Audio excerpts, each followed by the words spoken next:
Hey, Olive, Arlo, and Frank. Grandpa coming to you from the front porch of your house, Arlo,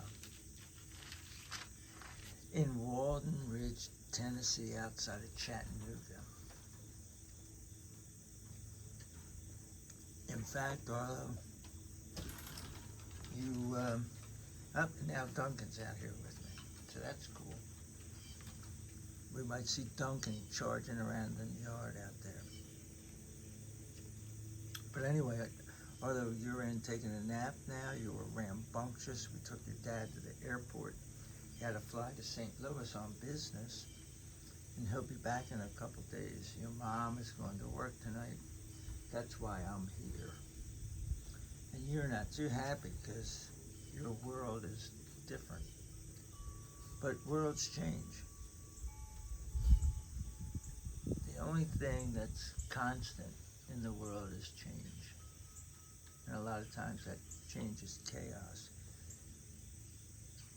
And we've been watching the children of Israel go through a lot of change. Joseph was sold into slavery into Egypt, but then he rose to power. And now his brothers have come and they're seeking food because of a famine. And they don't know who Joseph is. They're all scared. Things are happening that are crazy. Like they line up all of the 11 brothers in exact age order. When they sit in Joseph's house, they think he's just some Egyptian ruler, but he's their brother. He knows it, but they don't. So he has them all lined up from the oldest to the youngest, sitting at the table. And they're looking at each other like, whoa. Because that's like millions to one odds to be able to randomly guess at that. So, let's look at Genesis chapter 45. And that says, Joseph was no longer able to control himself before all his attendants. So he cried out, "Make everyone go out from my presence." No one remained with Joseph when he made himself known to his brothers. He wept loudly. The Egyptians heard it, and Pharaoh's household heard about it. So he doesn't want to do this. He's a powerful man. He doesn't want to do this in front of the people that he's in charge of because he's going to show his emotions. Joseph said to his brothers, "I am Joseph. Is my father still alive?" His brothers could not answer him because they were dumbfounded before him. And dumbfounded means kind of like speechless and numb, a little bit tongue-tied, kind of like they were dumbfounded. They're unable to respond to it. Joseph said to his brothers, "Come closer to me." So they came near. Then he said, "I am Joseph, your brother, whom you sold into Egypt. Now, do not be upset and do not be angry with yourselves because you sold me here. For God sent me ahead of you to preserve life." So he's saying, look, you're probably pretty scared right now because just like in my dream, you're bowing down to me. I could have you all put to death. But this was God's plan. He sent you here. He sent me here, so I'd be here to do this for you. It's beautiful. We have the wind chimes in the background. It's my happy place out here on your porch, Arla. It's a beautiful day.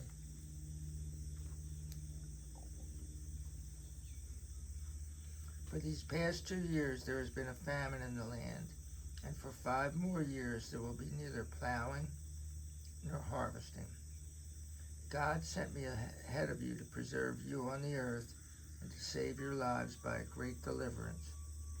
So now it is not you who sent me here, but God.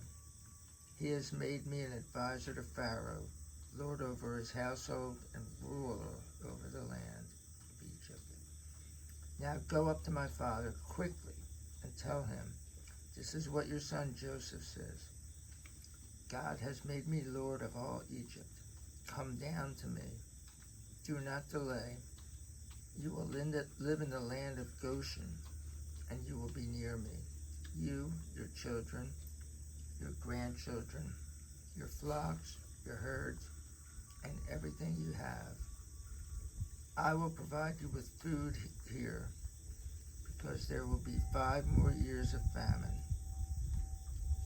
Otherwise you would have become poor, you, your household, and everyone who belongs to you. You and your brother Benjamin can certainly see with your own eyes that I really am the one who speaks to you. So tell my father about all my honor in Egypt and about everything you have seen. But bring my father down here quickly.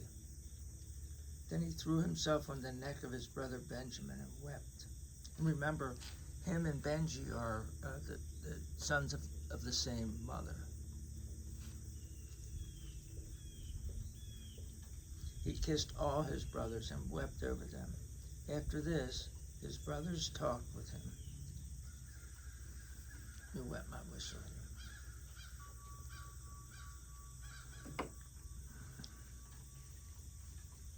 Now it was reported in the household of Pharaoh, Joseph's brothers have arrived. It pleased Pharaoh and his servants. Pharaoh said to Joseph, say to your brothers, do this. Load your animals and go to the land of Canaan. Get your father and your households and come to me. Then I will give you the best land in Egypt, and you will eat the best of the land. You are also commanded to say, do this. Take for yourself wagons from the land of Egypt for your little ones and for your wives. Bring your father and come. Don't worry about your belongings, for the best of all the land of Egypt will be yours. So they're going to get a royal welcoming. So the sons of Israel did as he said. Joseph gave them wagons as Pharaoh had instructed, and he gave them provisions for the journey. He gave sets of clothes to each one of them, but to Benjamin he gave 300 pieces of silver and 5 sets of clothes.